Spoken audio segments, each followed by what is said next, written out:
Have you ever wondered how your grandparents survived when a loaf of bread cost a nickel, but nobody had a nickel? When the stock market crashed in 1929, it didn't just take money, it took hope. Suddenly, millions of Americans had to figure out how to feed their families with almost nothing. But here's the thing, they didn't just survive, they created an entire cookbook of ingenious recipes that could stretch $1 until it screamed. Some of these dishes were so good we still eat them today without even realizing they were born from desperation. Today we're counting down 25 cheap recipes our grandparents relied on during the darkest economic period in American history. And trust me, number 1 will blow your mind with its simplicity. Let's dive in, and if you find these stories as fascinating as I do, hit that subscribe button to help the channel grow. Number 25. Sliced carrots with brown sugar. This one sounds fancy until you realize it was basically dessert disguised as vegetables. During the Depression, sugar was one of the few affordable luxuries. Carrots were cheap, really cheap. So someone got creative. They'd slice carrots thin, melt a tiny bit of butter in a pan if they had it, and sprinkle brown sugar over everything. The sugar would caramelize, the carrots would get sweet and tender. Kids who refused to eat vegetables suddenly thought they were getting candy. It was brilliant psychological warfare at the dinner table. The whole dish cost maybe 3 cents to make. Today, restaurants charge $15 for glazed heirloom carrots, which is literally the exact same thing. Our grandparents would laugh themselves silly at that markup. Number 24. Tuna casserole. Before tuna casserole became the butt of every joke about 1950s cooking, it was a lifesaver. Canned tuna was cheap protein, noodles were filling, and a can of cream of mushroom soup could work miracles. But here's the secret nobody talks about. The original Depression-era version didn't use cream of mushroom soup because Campbell's didn't invent it until 1934. Instead, they made a white sauce from flour and milk. Sometimes they didn't even have tuna. They'd use whatever canned fish was cheapest. Salmon, mackerel, sometimes just the oil from the can for flavor. They'd top it with crushed crackers or stale bread, bake it until golden, and somehow it tasted like comfort itself. The entire casserole could feed 6 people for under 50 cents. Number 23. Fried potatoes and onions. This wasn't just food, it was an art form. Every grandmother had her own technique. Some sliced the potatoes paper thin, others cut them thick. The onions might go in first or last. Salt and pepper were the only seasonings. But when done right, when those potatoes got crispy on the outside and creamy inside, when the onions caramelized just enough, it was magic. The smell alone could make you forget you were poor. Families would grow their own potatoes if they had even a tiny patch of dirt. One seed potato could yield 10 pounds of food. That's mathematics even a banker could love.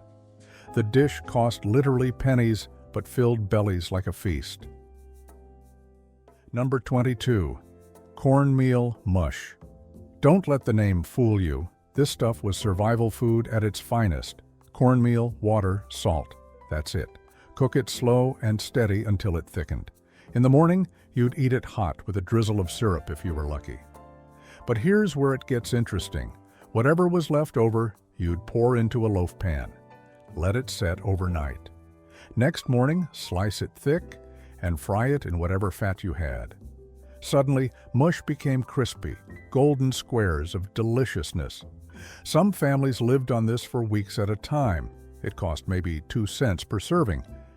Native Americans had been making versions of this for centuries. The Depression just reminded everyone else how smart that was. Number 21. Apple crisp. When life gives you bruised apples nobody wants to buy, you make apple crisp. Orchards couldn't sell perfect apples, let alone the ugly ones, so they'd practically give away the rejects. Smart families would buy a whole bushel for 25 cents. The recipe was simple genius.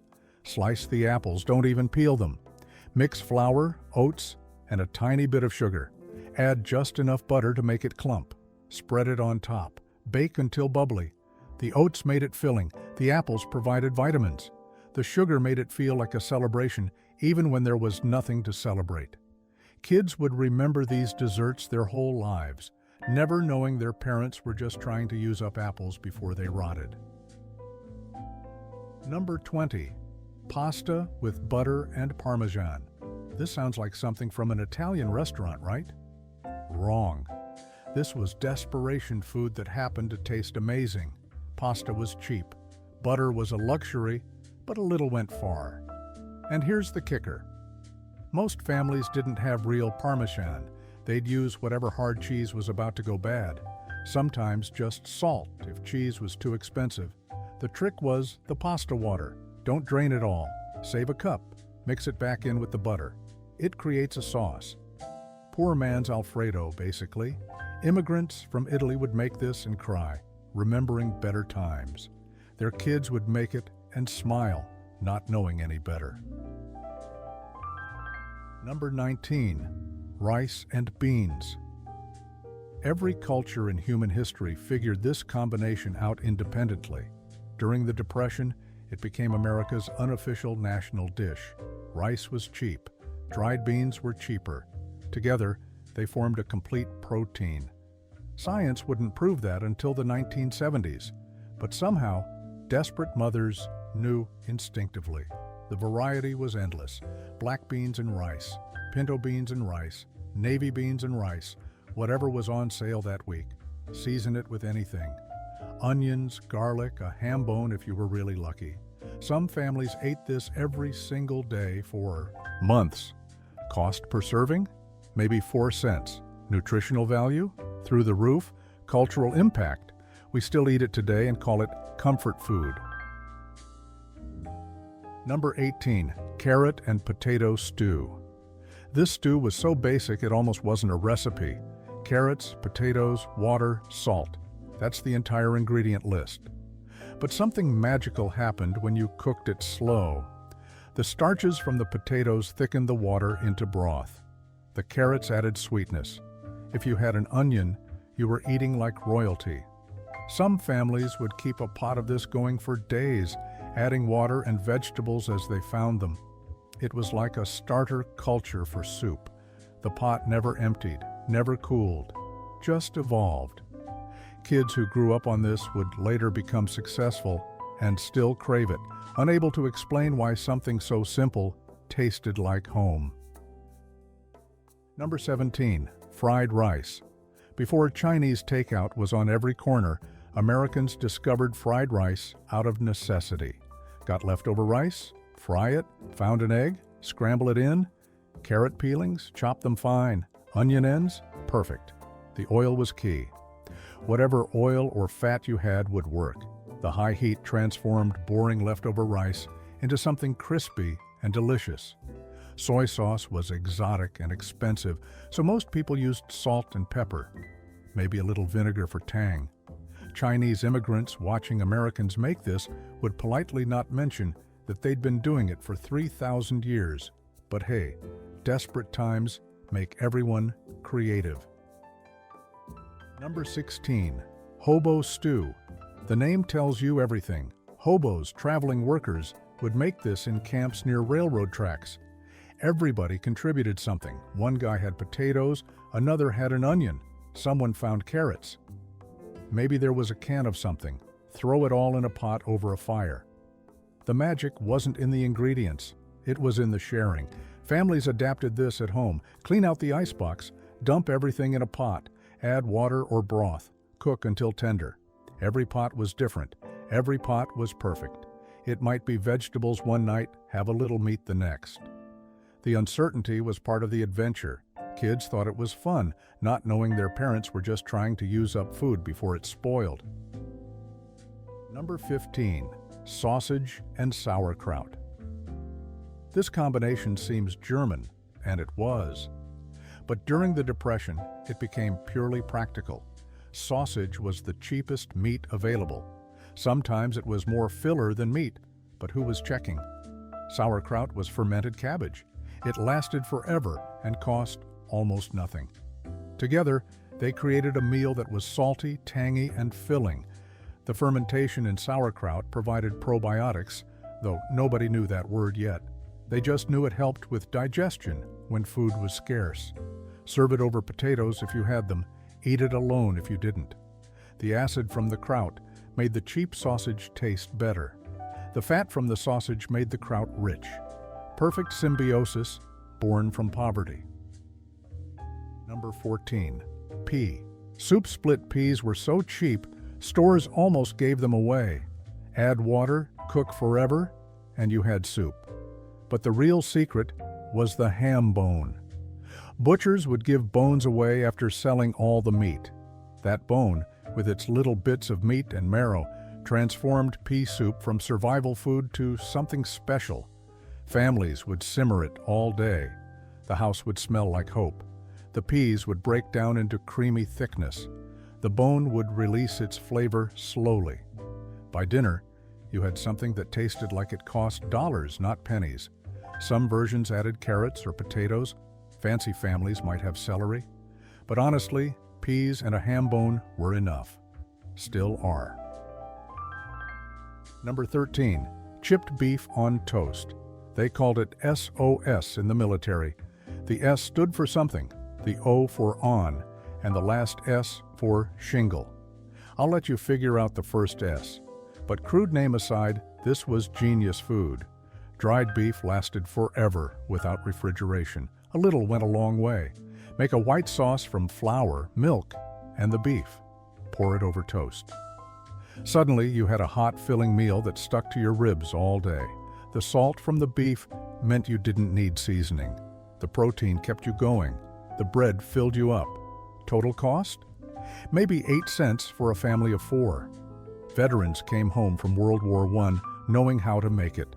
The Depression made them glad they did. Number 12. Potato cakes. When you had leftover mashed potatoes, which was rare, you made potato cakes. But during the Depression, people made mashed potatoes specifically for this. Potatoes, a little flour, maybe an egg if you were rich. Form into patties, fry until crispy. They were breakfast, lunch, or dinner. Add onions for flavor. Mix in whatever vegetables you had. Some families would make dozens at once and reheat them through the week. They were basically hash browns in patty form, but calling them cakes made them sound special. Kids would get excited for potato cake night. Marketing genius born from desperation. The crispy outside and creamy inside made potatoes feel like a treat instead of the same thing you ate every day. Number 11. Fried bologna sandwiches. Bologna was the mystery meat before mystery meat was a thing. Nobody asked what was in it. At 3 cents a pound, you didn't question miracles. But fried bologna? That was transformation. The edges would curl up, the center would bubble, fat would render out. Suddenly, cheap lunch meat became hot dinner. Put it between 2 pieces of bread with mustard if you had it, maybe add a slice of onion. The heat changed everything. The texture went from slimy to crispy. The flavor intensified. Kids who grew up on these still make them today, usually late at night when nobody's watching. It's nostalgia you can taste. The smell of frying bologna means childhood to an entire generation. Number 10. Tomato soup and grilled cheese. This combination seems so obvious now, but somebody had to invent it. Campbell's. Tomato soup came out in 1897, but the Depression made it a staple. A can cost 10 cents and could be stretched with water or milk. The grilled cheese was even cheaper. Bread, cheese, butter, for the pan if you were lucky. The magic happened when you dipped the sandwich in the soup. Suddenly, you had textures and temperatures playing off each other, creamy, crunchy, hot, melty. It was comfort food before anyone used that term. Schools started serving it because it was cheap and kids actually ate it. Some families had it every Friday. Others saved it for special occasions. Either way, it felt like luxury on a plate. Number 9. Lentil stew. Lentils were the forgotten legume until poverty made them popular. They cooked faster than other dried beans. no soaking required. 20 minutes from bag to bowl. They were also complete protein, though nobody knew that term yet. Mothers just knew their kids stayed healthier eating lentils. The stew was simple: lentils, water, whatever vegetables you could find, carrots and onions if you were lucky, just salt if you weren't. But lentils have this amazing ability to absorb flavors. They made everything taste richer. Some families threw in a potato to thicken it. Others added a splash of vinegar at the end for brightness. The entire pot cost maybe 15 cents and fed a family for 2 days. Number 8. Macaroni and cheese. Before Kraft put it in a blue box in 1937, mac and cheese was already Depression royalty. But the homemade version was different. Better, actually. Elbow macaroni because it was cheapest. Whatever cheese was about to expire, make a sauce with flour, butter, and milk. Or skip the sauce and just layer noodles and cheese, pour milk over everything, and bake. The top would get crusty. The inside stayed creamy. Some families added breadcrumbs on top if they had stale bread. Others mixed in chopped hot dogs when they could afford them. It was the first thing kids learned to cook, the last thing grandparents wanted to eat. But it filled bellies and tasted like love, which during the Depression was the same thing. Number 7. Cabbage and noodles. This sounds weird until you taste it. Then you wonder why everyone doesn't make it. Cabbage was basically free. It grew anywhere, lasted forever, and filled you up. Egg noodles were cheap and filling. Together, they created magic. Sauté the cabbage until it got sweet and a little crispy. Boil the noodles. Mix them together with butter if you had it, oil if you didn't. The cabbage would cling to the noodles. The noodles would absorb the cabbage juice, salt, pepper, maybe a little paprika if someone was feeling fancy. Hungarian immigrants had been making this for centuries. The Depression just taught everyone else their secret. Some families added onions. Others threw in bacon when they could afford it. But honestly, cabbage and noodles alone were perfect. Number 6. Rice pudding. Leftover rice was too precious to waste. So someone figured out how to turn it into dessert. Rice, milk, sugar, and an egg if you were showing off. Cook it slow until creamy. Add cinnamon or vanilla if you had it, raisins if you were rich. The transformation was incredible. Morning's leftover rice became evening's special treat. The milk and egg added protein. The sugar made it feel like better times were coming. Some families served it warm, others chilled it overnight. Both were right. The best part? You could make it with whatever rice you had. White, brown, even that slightly burned stuff from the bottom of the pot. The milk and sugar fixed everything. Number 5. Gravy and biscuits. This was Southern poverty food that went nationwide out of necessity. Biscuits were just flour, baking powder, and milk or water. The gravy was even simpler: flour, fat, and liquid. But the technique made all the difference. Brown the flour in the fat first. Add liquid slowly. Whisk like your life depended on it. No lumps allowed. The biscuits should be fluffy inside, crispy outside. The gravy should coat the back of a spoon. Together, they were breakfast, lunch, or dinner. Add sausage to the gravy if you had it, black pepper if you didn't. Either way, it stuck to your ribs for hours. Cost per serving? Maybe 5 cents. Satisfaction? Priceless. Number 4. Cornbread. Cornbread wasn't just bread. It was currency, comfort, and culture all rolled into one. Cornmeal was cheaper than wheat flour. It was also more filling. The basic recipe was cornmeal, egg, milk, and a little fat. But every family had secrets. Some added sugar, making it northern style. Others insisted sugar in cornbread was sacrilege, keeping it southern style. During the Depression, most people were just happy to have either.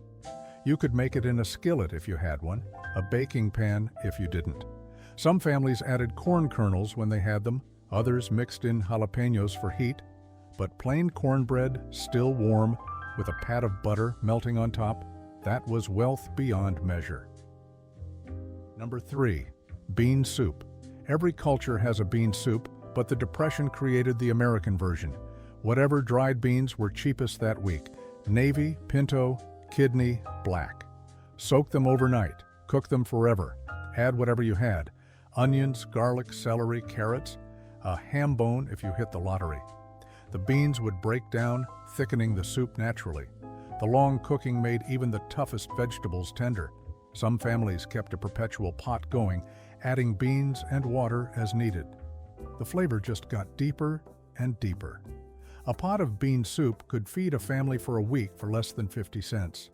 It was also incredibly nutritious, though nobody was counting vitamins back then. Number 2. Egg and potato hash. This was the breakfast of champions when champions were broke. Dice potatoes small so they'd cook fast. Fry them in whatever fat you had. When they were almost done, crack eggs over everything. Scramble it all together. The eggs would coat the potatoes would stretch the eggs. Add onions if you had them, peppers if you were fancy. But honestly, eggs and potatoes alone were perfect. The combination of crispy potatoes and creamy eggs was restaurant quality for pennies. Some families added leftover meat when they had it, others mixed in cheese. But the basic version was so good, additions were just showing off. This one dish could keep a working man going all day. Cost? Maybe 10 cents for a family of 4. Number 1. Potato soup. And here we are, the king of Depression cooking. Potato soup. It sounds too simple to be number 1, but that's exactly why it is. Potatoes, onions, water. Salt if you had it. That's the entire recipe. But something magical happened when you cooked it right. The potatoes would partly dissolve, making the water creamy without cream. The onions would sweeten everything. If you had milk, add it at the end. Butter made it rich. Bacon made it special. But even with just potatoes and water, it was satisfying. Some families added celery or carrots. Others threw in cabbage or turnips. The base stayed the same, potatoes doing the heavy lifting.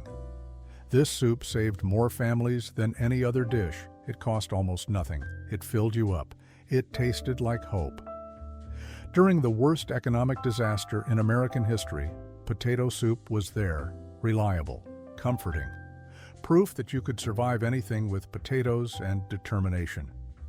Restaurants today charge $12 for potato soup and call it artisanal. Our grandparents would laugh, then make a pot for 30 cents. And there you have it. That's 25 recipes that got our grandparents through the toughest economic period in American history. These dishes weren't just about survival, they were about creativity, resilience, and finding joy even in the darkest times. Did your grandparents make any of these? Do you still make them today? Let us know in the comments below. There's something powerful about food that connects generations, even when those generations faced completely different challenges. If you enjoyed this journey through Depression-era cooking, hit that like button and subscribe for more fascinating glimpses into how our ancestors lived, survived, and somehow thrived. And remember, every single dish we talked about today still tastes amazing. Poverty food became comfort food because love and creativity are the best seasonings of all. Thanks for watching, and we'll see you next time.